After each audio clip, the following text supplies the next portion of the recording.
It is 5th of April 2020, 7 a.m. in the morning. I woke up and my family decided to go to the farthest, or at least one of the farthest islands of Hong Kong, and that is Dung.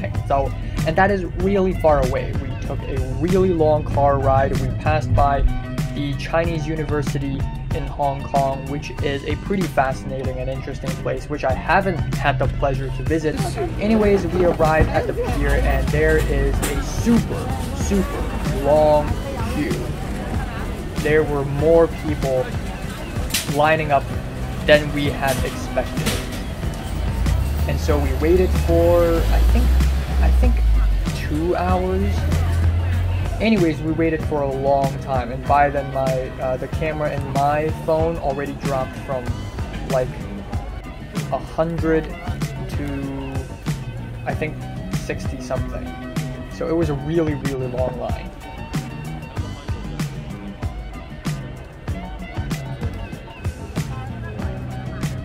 Also, this pier has two parts actually. One part of the pier has boats going to another island called Grass Island, but we are going to Dongpengzhou, or I would like to call it Flat Island, or East Flat Island, because that is literally what it means. So anyways, as you see right here, we're waiting and waiting and waiting. Then we had to board the boat, and then we had to take another 1.5 hour long boat ride from the pier to the island. Fun fact, this island is so far away that it is somehow detected as Chinese territory by my phone. That's why I didn't turn on mobile data in my entire journey there, because it would, you know. Also, look at that statue. Look at that gigantic Buddhist statue. Pretty interesting place, kind of eerie, kind of creepy, kind of want to go there. And then there's a super small island with a super small lighthouse.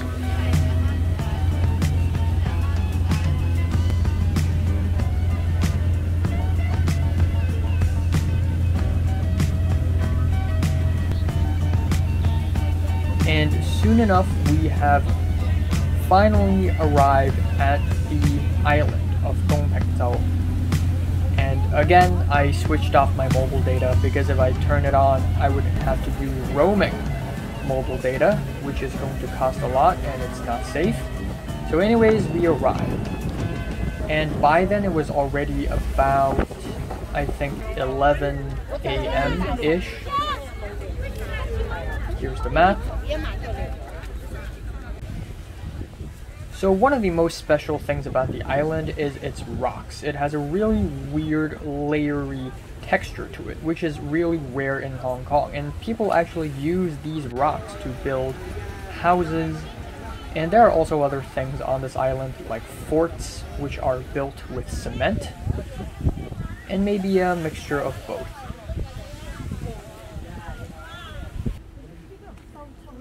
So we began walking around the entire island.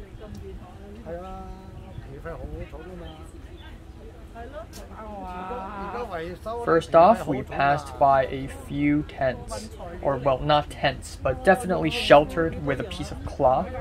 And these places are essentially the restaurant, the only restaurant of the entire island, or at least for the tourists anyways.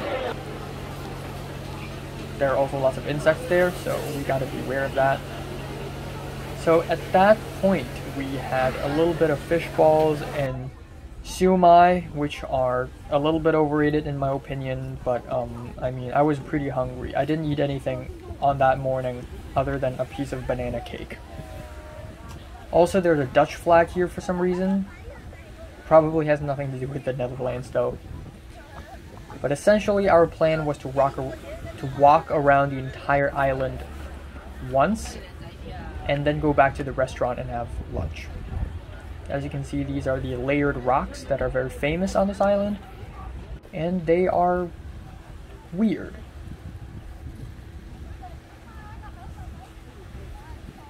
Anyways, the breeze was nice, And there's also a lot of beaches on this island, and given that I'm wearing sports shoes, walking on sand wasn't really a good idea,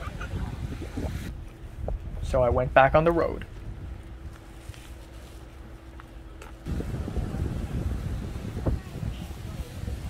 There are actually other people living on this island, so here they're hanging clothes.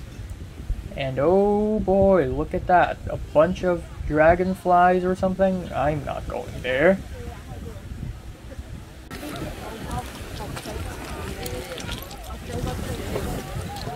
And so we continue to walk.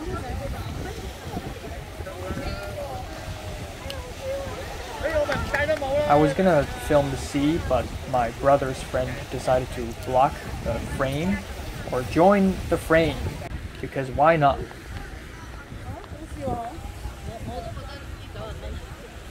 There are also other weird sort of hole formations on these rocks, and some people decided to climb into them.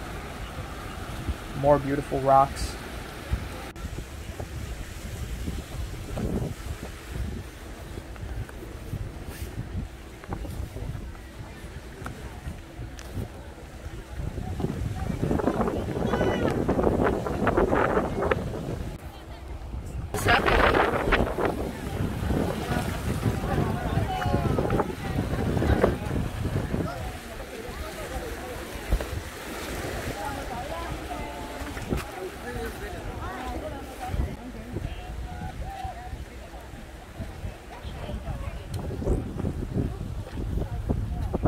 Now we're heading to Zamgangzhou, which literally translates to, well, cutthroat or cut neck bay. But contrary to the name, the place isn't actually all that dangerous. But essentially at that point we were already about 1/4 of the way around the island, so we still had a lot to go.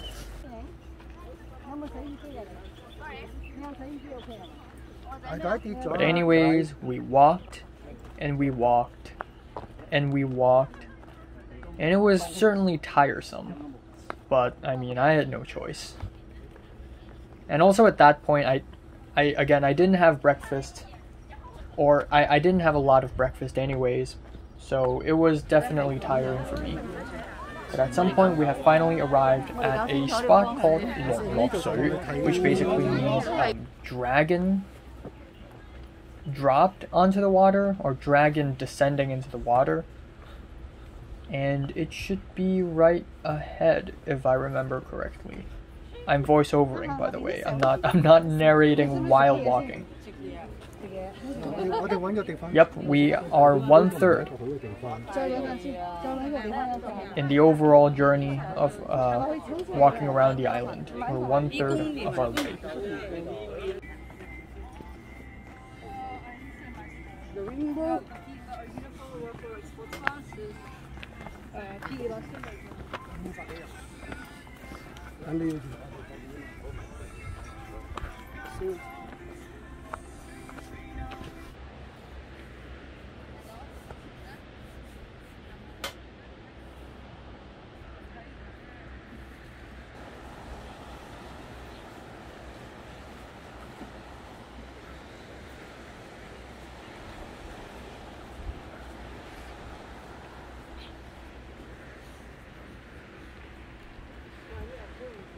To be honest, the mountain paths, they aren't really all that interesting or anything. However, the weather isn't really all that hot or anything. In fact, it was actually quite cold beside the sea because of the wind. But either way, we finally arrived at Longlokso, or dragon descending into the water. And it was a pretty interesting scenery. All these rocks are slanted for some reason.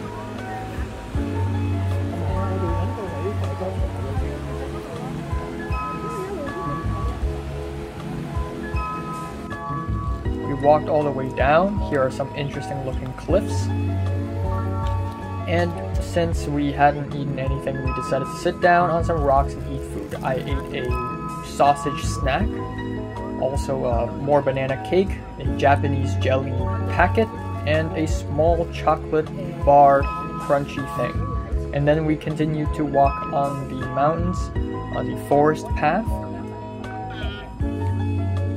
And we have ran into a bit of a crossroad again where someone is offering some tofu pho and some plum soup, I think. Also caterpillar, horrifying, gross, get me out of here.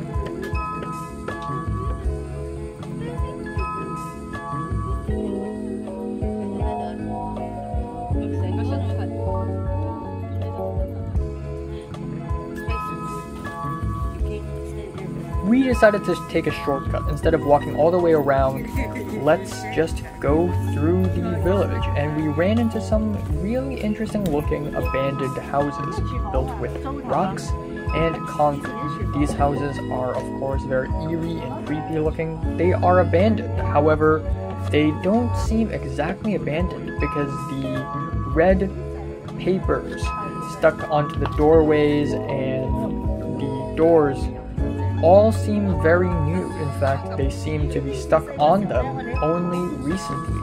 So it was a bit of a strange place. However, the strangeness does not stop there. It gets even stranger from here on. Further down the path, we ran into more really strange and interesting looking house ruins.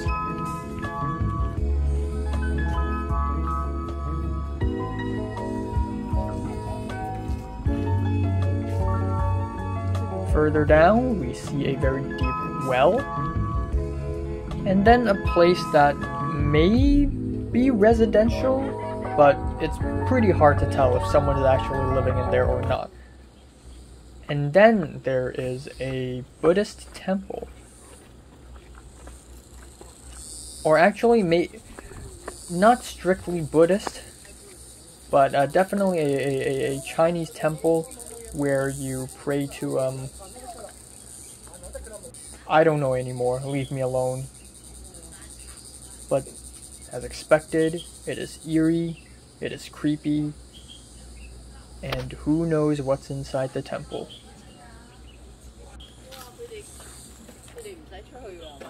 We walked even further down and we see more ruined houses, but also houses that might be residential. Again, it's hard to tell.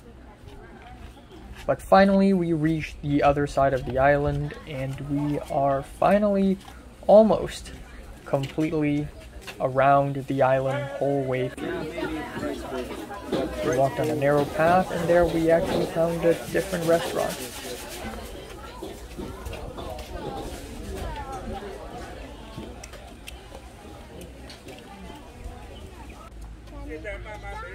We also found some sea urchins on the floor, which is scary, don't want to step on them. And then here are these tombs that are very eerie and creepy looking. Now, I didn't film a lot of these out of respect, and also the idea that filming tombs in the Chinese culture is not a good thing. Anyways, we sat down in the restaurant we passed by earlier. We had some fried noodles, some fried rice, some sweet and sour pork, some clams, some brachiopods, some deep fried shrimp, I don't know. But it was a fine meal, I guess. And then I decided to just sit down and wait until the returning boat comes. Except, holy shit, look at the line. People are already beginning to line up 1 hour before the return boat would have to supposedly come to the island to pick us up. Oh my god. Look at this line. Oh my god. Okay, so anyways, we aborted the boat safe and sound after a lot of messy trying to find the rest of my family and my mom's friend and my brother's friend stuff. And the line is still super long. And because I was really tired, and I'm sure everyone else also were, I did fall asleep on the boat, and the boat was rocking back and forth constantly. It's almost dizzying. I mean, look at this light bulb. They're powering this light bulb with the boat's engine.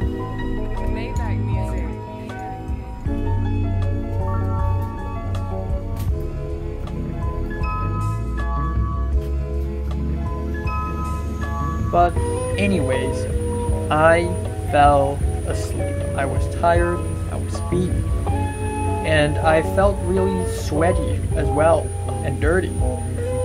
It wasn't pleasant at all, but I somehow managed to get some shut-eye.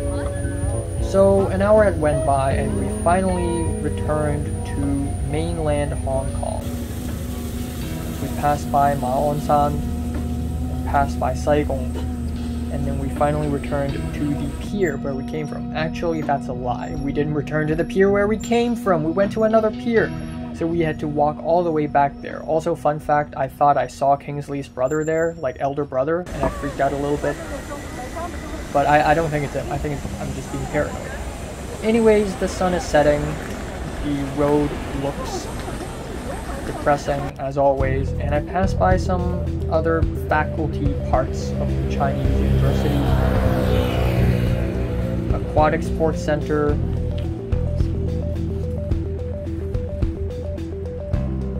There's a hospital nearby that belongs to the Chinese University. And we eventually ended up in a science park, which is not exactly part of Chinese University, but usually students from Chinese University, especially science students, would go there to do science stuff, really. But anyone can actually go there and just have a meal.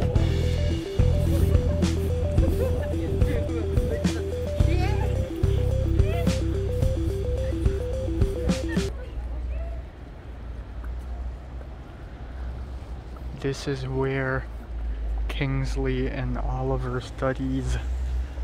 Holy cow!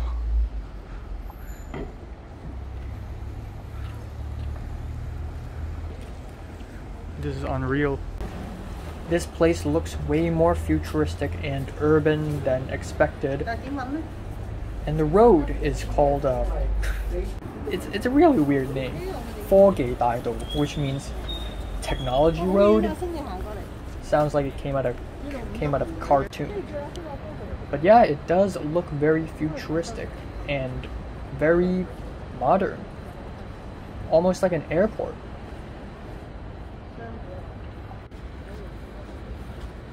Eventually, we ended up in a spot where there are restaurants, but for some reason, a lot of the stores are closed and a lot of the lights are turned off. And then there's this lake thing.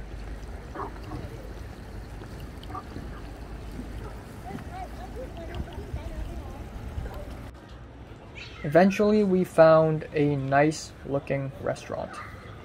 Right here we have a supermarket. And of course there's a supermarket, and it's called Fusion, and it's quite empty. But anyways, it was late, we had food, and it was a strange mix between Western food and Thai food. But it was a satisfying meal at last. And that concludes April 5th of 2021, not 2020, my bad.